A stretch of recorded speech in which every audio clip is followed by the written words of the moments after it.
Quando o cordeiro abriu o primeiro dos 7 selos, ouvi a voz de trovão que dizia: venha. Foi quando vi um cavalo branco. Seu cavaleiro empunhava um arco e usava uma coroa. E ele cavalgava como um vencedor, determinado a vencer. E depois dele vieram outros 3. Um que carregava uma grande espada, outro que empunhava uma balança e mais um, acompanhado pela própria morte. Os 4 cavaleiros do Apocalipse não devem ser temidos ou adorados. Eles revelam uma realidade importante do mundo em que vivemos. Por isso, o que precisamos é focar no Cordeiro e na sua palavra. Por trás dos rumores de guerra e da ameaça da morte, há um chamado de urgência para os filhos de Deus. Não é sobre um futuro distante, mas sobre um papel de profetizar a vida e a verdade hoje. Na terceira mensagem da série, vamos ver o que aprendemos com a revelação do Cavaleiro do Cavalo Preto e entender qual é a sua mensagem para os nossos dias. Para acompanhar a mensagem e os versículos usados, preparamos um esboço digital para você, no aplicativo Igreja da Cidade, disponível para Android e iOS. Como Igreja Família, vamos estudar os sinais dos tempos e discernir o que Deus espera de nós nos últimos dias.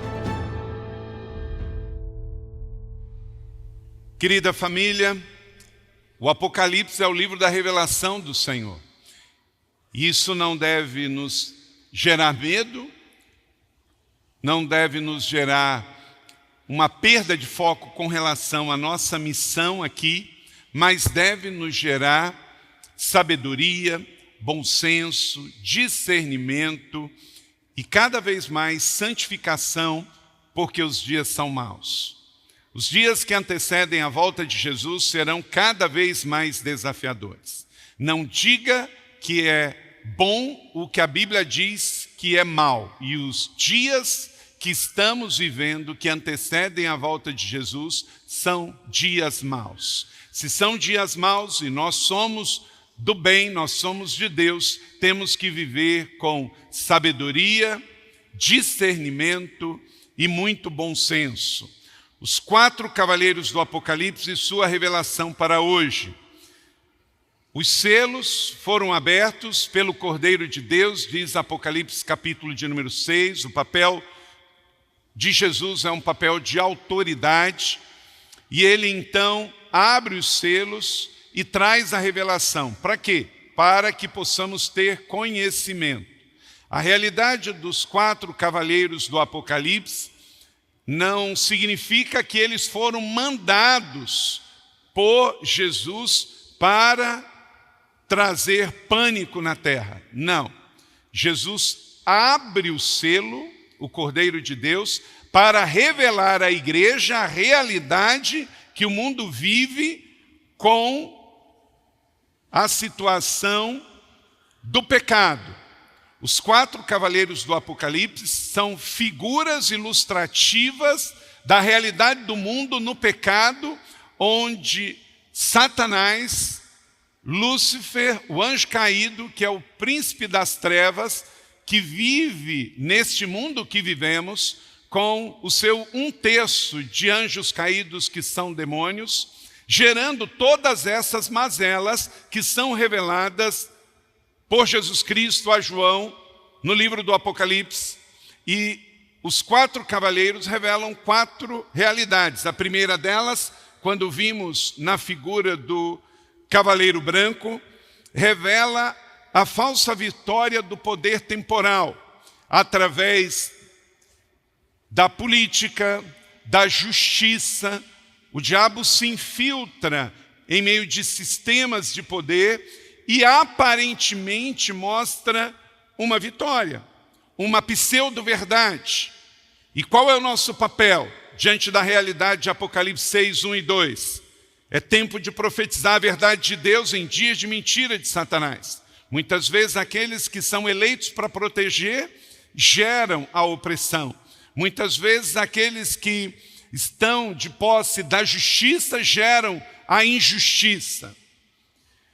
E tudo isso é revelado para que a igreja se prepare. e não possa colocar a sua fé nesses poderes temporais, porque a nossa fé não vem da justiça dos homens e nem do poder dos homens. Não elevamos os nossos olhos para o Palácio Bandeirantes em São Paulo, de onde virá o socorro. Não colocamos os nossos olhos para o Palácio do Planalto, da onde virá o nosso socorro. Elevamos os nossos olhos aos céus, da onde vem o nosso socorro. Também o segundo cavaleiro, que foi o cavaleiro vermelho, simbolizando a guerra e a violência, Apocalipse 6, 3 e 4. Qual é a nossa reação diante desta realidade da guerra, da violência, da maldade, da mortandade? É tempo de profetizar paz em meio ao mundo de guerra. Jesus viveu no mundo de guerra, de opressão, de escravidão, mas ele tinha a paz do Senhor dentro dele, como nós também temos. Hoje, então, vamos ver a terceira mensagem, que é o terceiro cavaleiro, o cavaleiro preto com o cavalo preto. As demais mensagens estão no nosso canal do YouTube e você pode acessar, assistir de novo e também compartilhar. E essa de hoje também estará disponível. Vamos ler então versos 5 e 6, que fala do terceiro cavaleiro. Quando o cordeiro abriu o terceiro selo, ouvi o terceiro ser vivente dizer: venha. Olhei diante de mim e estava um cavalo preto. O seu cavaleiro tinha na mão uma balança. Então ouvi o que parecia uma voz entre os 4 seres viventes dizendo: 1 quilo de trigo por 1 denário, 3 quilos de cevada por 1 denário. Não danifique o azeite e o vinho. Que o Senhor aplique essa palavra no meu e no seu coração, abra os nossos olhos para ver, entender e praticar esta palavra. Amém? Então esta é a revelação do Senhor. O terceiro cavaleiro, tempo de profetizar então a esperança de abundância diante de um mundo de ganância e desperdício. É impressionante como este cavalheiro tem conseguido cumprir a saga que ele está realizando neste mundo. A fome e a miséria. Vivemos num país extraordinário, maravilhoso. O Brasil é ou não é um país maravilhoso e abençoado por Deus? Você concorda comigo? É um país extraordinário, é grande, é bonito, um relevo extraordinário, uma agricultura fantástica. Já Pero Vaz de Caminha, no século XVI, muito antes da tecnologia agrícola que temos hoje, ele já dizia: tudo que se planta dá. Os europeus, eles ficam boquiabertos como que podemos ter 2 colheitas de uma mesma cultura um só ano. Na Europa isso é impossível, por causa das estações rigorosas de muito frio, você pode apenas plantar uma única vez. No Brasil, você pega uma mesma cultura e consegue colher 2 vezes. Isso é maravilhoso. E o mundo todo, com a sua beleza, com a sua diversidade de culturas de alimento, mas mesmo assim, vivemos num contexto de grande fome. Interessante que o nosso devocional, Experiências com Deus, tudo no alinhamento do Senhor, fala de hoje, o dia do Senhor. Quem leu, viu lá. E não estava programada esta série quando estávamos com esse devocional, mas Deus quer nos preparar para esse tempo dos fins, no sentido de fortalecer a nossa fé. Então o dia do Senhor está aí, como Paulo diz em 1 Tessalonicenses 5:2, e a nossa atitude tem que ser de sabedoria. Então, ao olharmos esse texto e vermos a situação do mundo, vemos um mundo que de fato revela que a mensagem revelada do Cavaleiro Preto, ele está em plena ação. Coloque aqui alguns slides de notícias. Níveis de fome seguem persistentemente altos por 3 anos consecutivos, enquanto as crises globais se aprofundam. O G20 está discutindo isso. E 700 milhões de pessoas hoje, não sei se você sabe, 700 milhões de pessoas passam fome. Volta um pouquinho atrás, esse aí sobre desperdício. E parte disso tem a ver com que há muito desperdício. 1 bilhão de refeições todos os dias. Desde o caminho da produção no campo até chegar à mesa do brasileiro, nós temos 30% de perda do que a gente produz. Estradas ruins, então há uma perda dos grãos, depois armazenamento, transporte, manuseio, nas feiras 40% se perde. Então muito alimento, mas há um trajeto que acaba também fazendo que a gente tenha uma perda muito grande. Vou listar aqui muitos países, os 15 países onde a gente tem mais fome agora no mundo. O primeiro deles, coloca aí o primeiro deles, África do Sul, um país que era para ser muito rico também pela sua situação geográfica, mas o apartheid, um monte de problema de corrupção. Namíbia, Zâmbia, República Centro-Africana, Eswatini, Colômbia, Moçambique, um dos países mais pobres do mundo, Botsuana, Angola, Santa Lúcia, Zimbábue, Panamá, Costa Rica, Brasil e Congo. Olha a companhia relacional do Brasil, olha a economia do Congo e do Brasil. E Guatemala, onde, espantem-se, mais de 40% da população é evangélica. Então, 15 países onde há muita fome. E o Brasil, um país tão rico, tão próspero, entre as 10 maiores economias do mundo. A cada 11 pessoas, uma está em total situação de fome. E se nós falarmos do continente africano, 56% da população da África está com fome.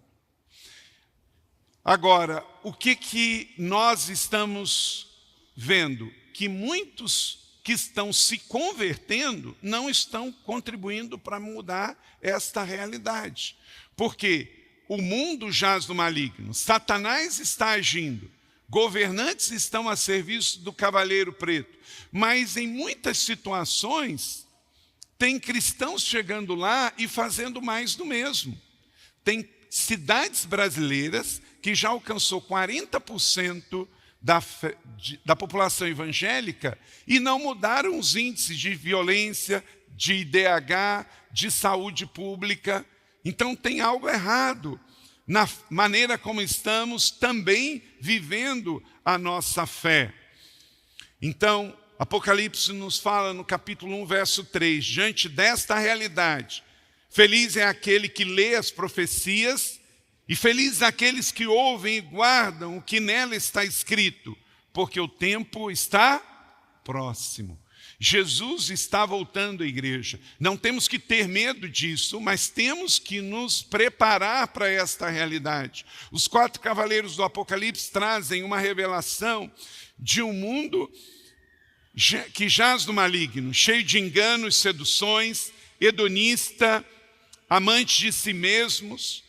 E como o terceiro cavaleiro está por aí, não é diferente a sua saga. Ele vai continuar levando a escassez, a ganância e o desperdício. E nós, como igreja, temos que fazer a nossa parte. Como? Quero responder através de 5 princípios. Primeiro, mesmo num mundo de altos preços, de escassez e de fome, devemos agir primeiramente confiando na justiça de Deus. Confie na justiça de Deus. O mundo é injusto e não é de hoje. Eu quando era junior, lá no interior do estado do Rio, teve duas situações que eu presenciei. Uma delas é que eu sou do tempo dos secos e molhados. Tem alguém aqui em Armazém secos e molhados aí? Não é? Muitos iam também. Eu me lembro que o homem dono do comércio, ele gostava de abrir aqueles papéis reciclados cinza. Lembra dele? Lembra, Lenice? Lembra, Márcio? Abria em cima da balança. E em cima da balança tinha, sabe o quê, Fernando? Tinha um ventilador. E aí ele colocava ali as coisas, só que já tinha o peso do ventilador em cima da balança. Uma outra situação que eu me lembro era de ir ao mercado, no armazém, e comprar o tal do fiado. Vocês também lembram disso? Bem antigo, né?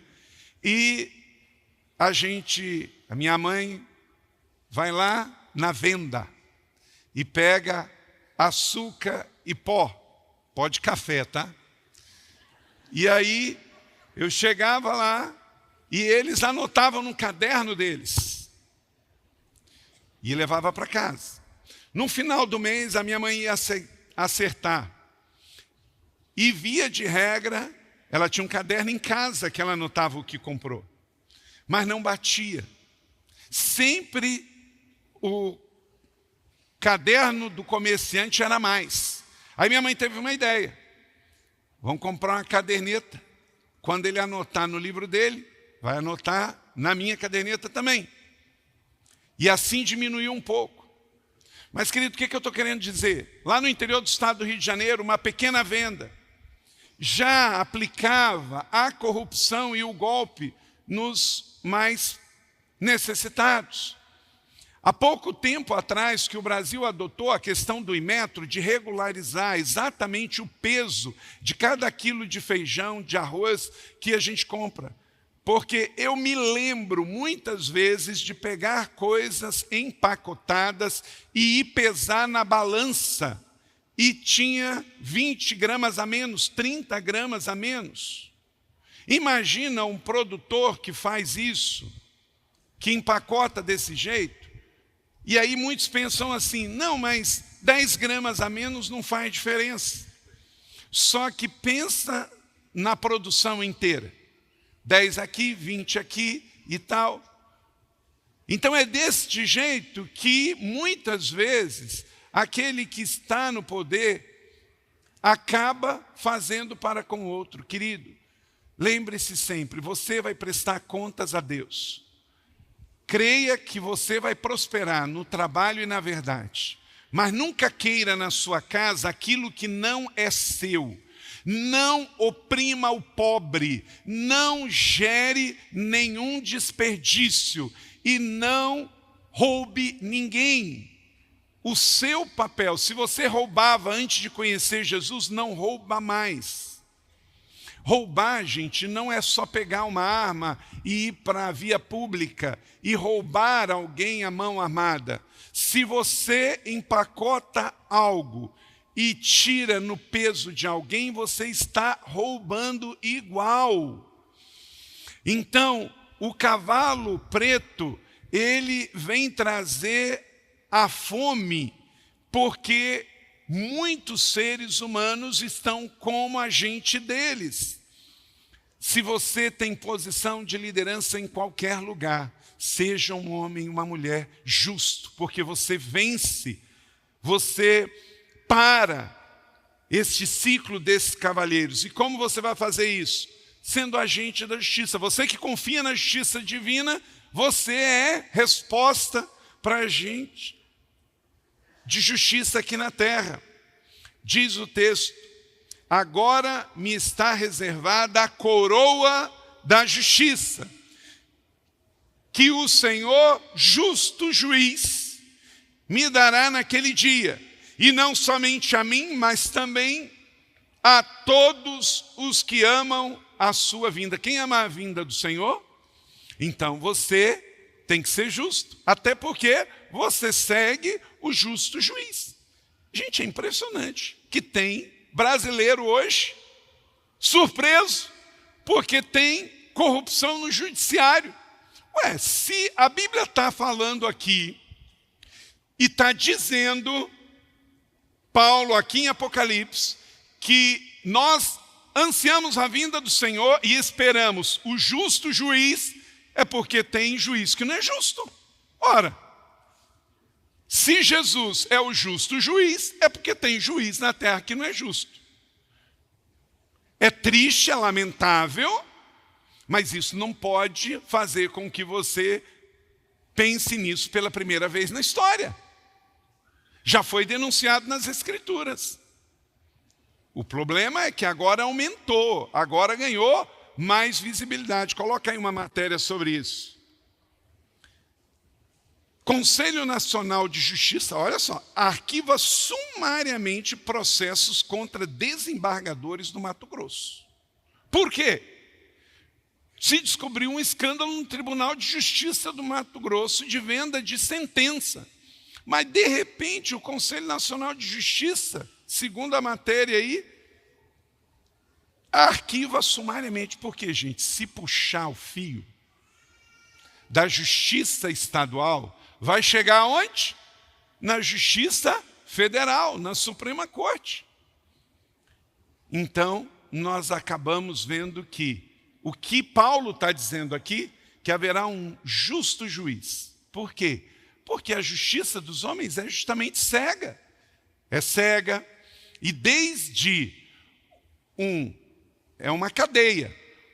É um civil, seja ele empresário ou não, que contrata um advogado que não vai fazer pelos meios justos, que vai acionar uma proposta de compra de sentença, que vai para uma primeira instância, que vai para um tribunal de justiça estadual e que chega ao federal e assim por diante. Então hoje nós temos uma situação de uma justiça que promove injustiça e de juízes, desembargadores e ministros podres de rico, mesmo com salário alto de juiz que é incompatível. Quem pesquisa ou consegue avaliar o enriquecimento ilícito de magistrados no Brasil? Não se consegue. Agora, gente, é lamentável, é triste, mas não nos surpreende, porque as Escrituras já falaram sobre isso. E eu vou parar de viver por causa disso? Eu vou me rebelar, me tornar um rebelde por causa disso? Não, eu tenho que lamentar, eu tenho que orar, quando eu puder, tenho que conscientizar, mas eu tenho que fazer a minha parte. Agora, uma coisa eu sei, o Supremo Juiz está vendo todas as coisas, e ninguém aqui é eterno. Um dia, todo mundo vai ter que prestar conta, porque uma pessoa pode viver sem Jesus, mas não vai poder morrer sem Ele. Não é? Um ser humano, um profissional, um juiz, um desembargador, qualquer pessoa pode viver sem Jesus, mas não vai poder morrer sem Ele. Porque morrer sem Ele é que vai ser o problema. Então Deus, em sua soberania, permite, e torno a lembrar aqui nessa série, não é Jesus que mandou soltar esses cavalos e esses cavaleiros pelo mundo que vivemos. O Apocalipse só revela uma realidade. Não foi Jesus que mandou o cavaleiro preto sair por aí levando a fome, gerando 700 milhões de pessoas com fome no mundo, gerando 56% da população africana com fome, de a cada 11, um passando fome no mundo. Não é Jesus que fez isso. Jesus é o rei da abundância, mas é o retrato do mundo, do homem no seu delito e pecado. É o civil, é o militar, é o empresário, é o pastor, é a família, é qualquer um, é o juiz que se deixa levar pelo engano, pela mentira e pela corrupção. Então Deus, em sua soberania, nos permite saber antecipadamente desses eventos para nos levarmos à justiça, ao chamado ao arrependimento e o convite à reflexão para que possamos estar na dependência de Deus. Veja bem que o cavaleiro preto, ele carrega uma balança. Balança teria que ser para medir, na justa medida. Mas neste mundo, nem a balança que mede o peso da comida está sendo justa. E nem a balança da justiça não está sendo justa. Mais do que nunca, vamos confiar no justo juiz. Confiar na justiça de Deus. Jeremias 11:20. Leia comigo. O Senhor dos exércitos, justo juiz, que prova o coração e a mente. Espero ver a tua vingança sobre eles, pois a ti expus a minha causa. Amém, igreja? O justo juiz, Deus, Ele sim, Ele é o nosso Jeová Nissi, Ele é a nossa bandeira. Então, Ele que deve receber a nossa adoração, a nossa oração e a nossa espera. O justo juiz, que diz Jeremias, cabe a Ele a vingança e não nós. Você não tem que sair para a rua quebrando, você não tem que sair fazendo o que muitos estão fazendo erradamente. Veja o que aconteceu em Brasília essa semana. Uma pessoa meia fraca das ideias, uma pessoa que se deixou levar pelo extremismo e o radicalismo, perdeu a vida, não resolveu nada e dá motivo para que o que estava sendo feito aumente, com relação à liberdade de expressão. Toda vez que alguém tiver numa situação ruim, se não pensar direito e orar da maneira certa, o que está ruim fica pior. E uma situação complicadíssima que só vai piorando as coisas. Nós temos ainda em Brasília aberto o inquérito das fake news. Gente, eu me lembro, você se lembra também, quando o WhatsApp você podia mandar uma mensagem para 200 pessoas. Eu confesso, eu não aguentava receber de crente, gente, fake news. Porque era óbvio que era fake news. Era uma coisa mal feita, mal montada. E muitos crentes espalharam aquele monte de fake news só porque concordava. Querido, você não pode espalhar uma coisa que é mentira só porque você concorda com a mentira. Boa parte do problema do inquérito das fake news que tem se desdobrado e que vai levando uma coisa a pegar o estado de liberdade de expressão, tem a ver com uma raiz lá para trás. Da pessoa simplesmente receber aquele negócio, uma montagem mal feita, descarada. Eu ficava indignado quando recebia aquilo de crente. Gente, teve uma ocasião que uma pessoa saiu da igreja, dessa igreja, porque queria que eu me posicionasse uma coisa que eu sabia que era mentira. Eu falei assim, minha irmã, mas é mentira isso aqui.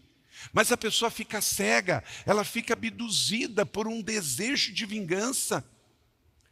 Esse camarada que se suicidou lá em Brasília, ou que morreu acidentalmente, não sabemos direito essa história, talvez ele era uma pessoa que começou bem sincera, mas ele foi se envolvendo com extremista, e aí fica cego. O desequilíbrio, seja de desequilíbrio de extrema direita, extrema esquerda, o ativismo faz a pessoa não ter bom senso, sabedoria, discernimento. Os dias são maus, temos que viver com discernimento, sabedoria e bom senso. Não adianta você querer ganhar argumento pela forma errada. E aí hoje nós temos uma série de efeitos colaterais, mas isso tem uma raiz lá atrás que não tem muito tempo. Muitos crentes, só porque fica apavorado, com medo, e aí está espalhando coisas que não são verdadeiras, só porque concorda. A história recente política do Brasil nos mostrou muitas coisas nesse sentido. Então, Confie na justiça de Deus. Hoje Jesus é o seu justo juiz ou ele não é nada. Segundo, creia na proteção aos justos de Deus. Fala que é uma balança, mas fala também aqui, é muito interessante, olha aí, então ouviu que parecia entre os 4 seres viventes, e aí fala da caristia, fala de 1 quilo de trigo por 1 denário. Imagina, você trabalhar o dia inteiro, 1 denário era a diária de um dia de serviço, para comprar 1 quilo de trigo, ou 1 denário para 3 quilos de cevada. E não danifique o azeite e o vinho. O azeite e o vinho aqui são elementos proféticos para a alegria e para a unção. Então, mesmo em função da caristia, mesmo em função da injustiça, não deixe que nada roube a sua alegria. Mesmo em tempos de grande caristia, não permita que nada toque na sua unção, no azeite que Deus te deu. Tem gente comprometendo a fé que crê, porque quer tomar no braço uma coisa que Jesus disse para Pedro. Que quando Pedro queria tomar o reino de Deus à força com a espada, ele disse: para trás de mim, Satanás.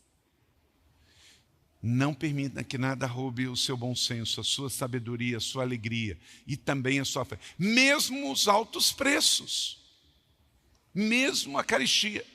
Quem aqui está percebendo que as coisas aumentaram muito no mercado? Levanta a mão. Todo mundo. Quem não levantou a mão não compra nada no mercado. Nunca vai lá. A Leila, todo dia que chega, com R$200 não compra nada mais. Fazia uma compra, não é? É o que está escrito aqui. E não é uma coisa só do Brasil. Vai na Europa, vai nos Estados Unidos, está igual. Os preços estão aumentando muito. Mas não é por isso que você vai comprometer o seu vinho e vai comprometer o seu azeite. Guarda a tua alegria, guarda o teu coração. Guarda a tua fé, é o que a revelação do Senhor está nos trazendo. Porque o Senhor protege os justos. Não danifique o azeite e o vinho que você tem. Continue na presença. 3. Reavalie suas prioridades. Assim diz o Senhor dos Exércitos: vejam onde os seus caminhos o levaram. Salmo 34:8, provem e vejam o quanto o Senhor é bom, como é feliz o homem que nele se refugia. Então confie no Senhor, querida família e igreja da cidade. O cavalo preto tem uma balança nas mãos e ele não zela pela balança, ele não é justo. Ele oprime o pobre com a sua balança, ele rouba, ele tira. Mas nós não, nós seguimos o Rei dos Reis, o justo, então nós vamos promover a justiça. E muitas vezes, gente, nós vivemos como na bolha. Como vivemos numa cidade melhor do que muitas no Brasil, no sentido de qualidade de vida, às vezes a gente esquece. Convido você a ir mais na cidade social, a se envolver um pouquinho mais com o trabalho social. Vou te dar um exemplo. O Garax está aqui, ele estava comigo, ele e a Márcia, quando eu estive semana passada lá, na Fábrica de Vida, no encontro do Família Integral. E eu perguntei assim, tinha umas 200 famílias lá que vêm receber. E eu perguntei assim, quem aqui tem mais filhos? Eu senti no coração da gente dar um presente para a mãe que tinha mais filho. Mas, queridos, não só nós ficamos surpresos. As pessoas que estavam lá, carentes da comunidade, ficaram surpresas, pastor Marcos. Uma mãezinha sentada na primeira fila, com um bebezinho de 3 meses. Ela disse assim, eu tenho 7. Não foi, Garax? Márcia, acabou a conversa. Gente, ela tinha menos de 30 anos de idade, com uma criança de 3 meses. Isto quer dizer que ela teve basicamente um filho por ano. Eu não recebi ainda o relatório da assistente social que vai na casa da pessoa, mas nós queremos ajudar. Porque nem naquele lugar, com 200 famílias representadas, tinha uma mãe naquela situação. Nós não sabemos a história, se é filho de pai diferente, se o problema é a questão de esclarecimento com relação a controle de natalidade, se é...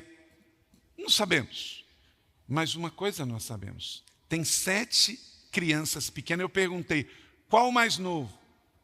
3 meses. E o mais velho? 8 anos. 8 anos. Gente, isso é aqui em São José dos Campos. Nós não estamos falando que isso é lá no interior do Amazonas, entre os ribeirinhos, sem nenhum acesso à informação. Não que ter 7 filhos é um problema. Em nome de Jesus, que toda família e casal bem-sucedido aqui da igreja, pode ter 7, pode ter 8, glória a Deus, aleluia. Esse não é o ponto. O problema é que nós sabemos que aquela situação ali não é por uma opção de questão de uma família estruturada com condições financeiras para fazer isso. Esse é o ponto. Então nós vivemos, às vezes, muitas vezes, na nossa ilha. Por isso que vocês já me viram muitas vezes falar a forma como a gente vive no nosso país também. A gente tem que cuidar.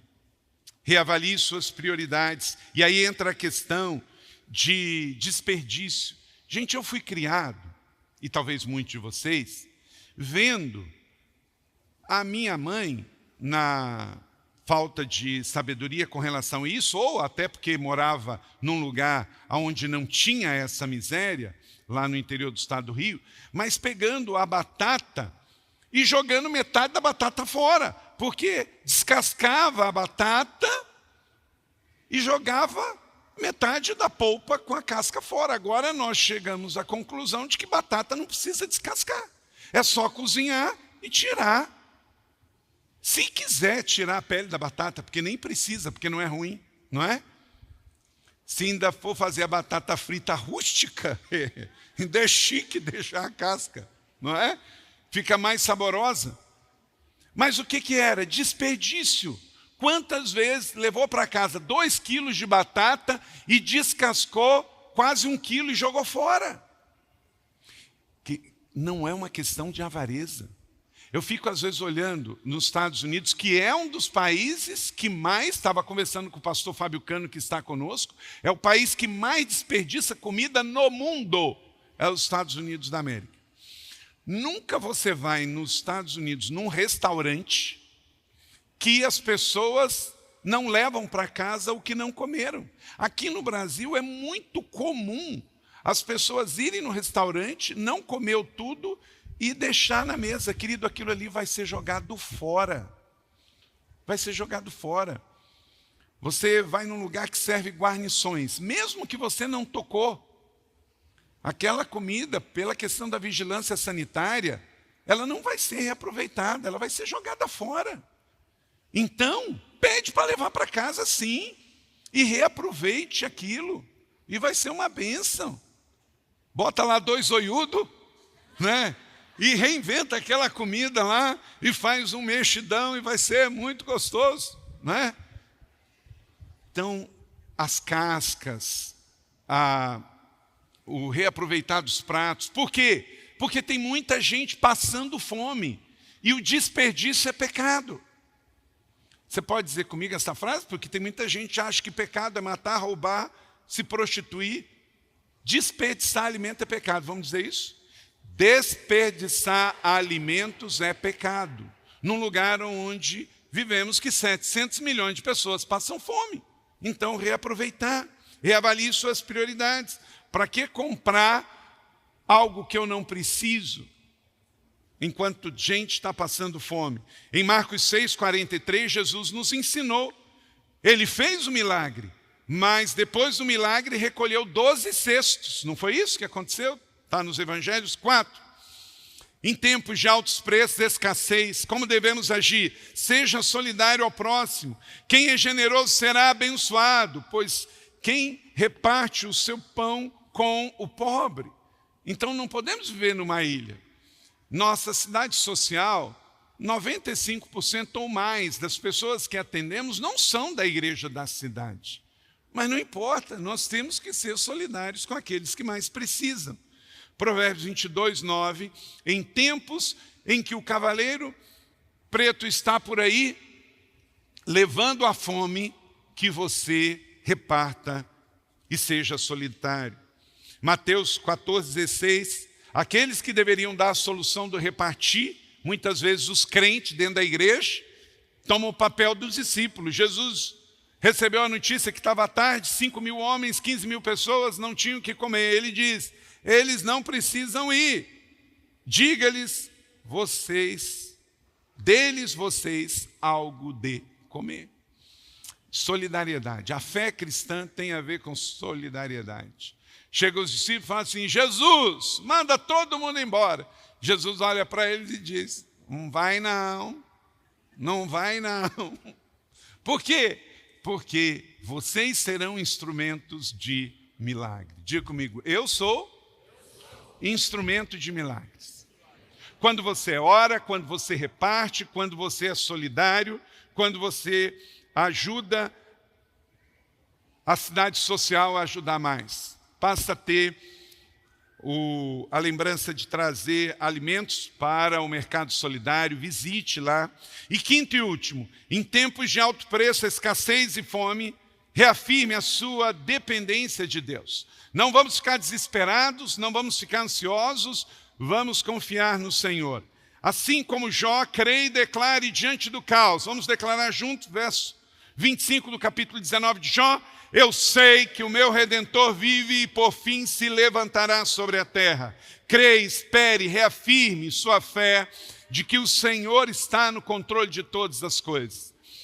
Na grande comissão ele diz, não os deixarei órfãos, voltarei para você. Então, querida família e igreja da cidade, o mundo está um caos, não vai melhorar por si mesmo, o diabo não vai se converter, mas a igreja é a esperança do mundo. Esta palavra foi revelada em Apocalipse 6 para preparar eu e você para sermos justiça de Deus nesse mundo. O mundo é injusto, mas temos que ser justos. Trabalhe pela justiça, para melhorar a igualdade social das pessoas. Defenda o pobre, a viúva, o estrangeiro. Trabalhe pela justiça, você é um empresário. Trabalhe pela justiça, seja um empresário, uma empresária justo. Deus não tem problema com a sua riqueza, Deus tem problema com o seu pecado. Então seja um homem, uma mulher a promover a justiça de Deus. Isso não é coisa de ideologia partidária, isso não é coisa de esquerda, isso é coisa da palavra de Deus, do Evangelho de Jesus. Não deixe que tomem a bandeira que é de Jesus e do povo de Jesus e do povo chamado evangélico também. Também alívio ao sofrimento das pessoas, alívio financeiro, emocional, espiritual. O quarteto da vulnerabilidade foi entregue à igreja, o pobre, a viúvo, o órfão, o estrangeiro. Nós vamos orar nesse culto enviando quase 100 jovens, mas os líderes, dá mais do que isso, para 4 lugares com situação de vulnerabilidade social. Porque como igreja acreditamos que somos responsáveis. E leve a esperança em Cristo, leve a esperança em Cristo. A palavra do céu é uma palavra sempre de esperança. O mundo é tenebroso, o mundo é sombrio, mas nós somos o povo da luz. A história não termina aqui ainda. O mundo vai acabar, Jesus vai voltar, mas o princípio das dores vai continuar gerando ainda muita dor, muita injustiça e muita fome. Ser solidário, levar a nossa fé, é fundamental para esse tempo. Você recebe essa palavra da fé? Você crê nela? Diga amém. Eu recebo. Em nome de Jesus. Agora, à luz do que você acabou de receber, esta palavra da fé, qual é a sua resposta? A palavra mais poderosa é arrependimento. Quando nós nos arrependemos e cremos, a palavra de Deus entra em nossa mente, em nosso coração e nos transforma. Algumas pessoas ouvem e não dão nenhuma resposta. Mas eu acredito que hoje o Espírito Santo tocou você de forma especial. Qual é a sua resposta? Hoje, você quer receber Jesus como seu Salvador e Senhor pessoal? Pode levantar a mão aonde você está. Deus abençoe a sua vida. Que Jesus Cristo agora seja seu Salvador e Senhor. Será que você que está afastado também não é hora de você se arrepender e receber esta bênção de voltar para Jesus e para a igreja? Se esta é a sua decisão, também Deus abençoe a sua vida. E você que se batizou, talvez bebê, isto não foi pecado, mas não foi uma decisão que trouxe mudança para a sua vida, porque o infante não tem vontade própria e ele não tem do que se arrepender. Mas agora você ouviu esta palavra e você quer, de fato, ser batizado, porque agora você entendeu. Então, a sua mãe, o seu pai, um padrinho pode ter levado você para ser batizado pequeno, mas Jesus não foi levado por Maria e José. O batismo bíblico, ele não é só por imersão, mas ele é também precedido de uma decisão de arrependimento. Você quer, agora que entende que é um pecador, também ser batizado? Amém? Deus abençoe e, por favor, entre em contato conosco. Aproxima o seu smartphone do QR Code que aparece na tua tela. Se você aceitou Jesus, se você quer se reconciliar na fé e voltar para a igreja, se você quer ser batizado, neste exato momento, preencha essa ficha online e mande os seus dados para nós. Nós não vamos compartilhar com ninguém a sua decisão, mas vamos entrar em contato com você. Então, seja muito bem-vindo e que Deus te abençoe. Estamos felizes, estamos em festa pela sua decisão hoje.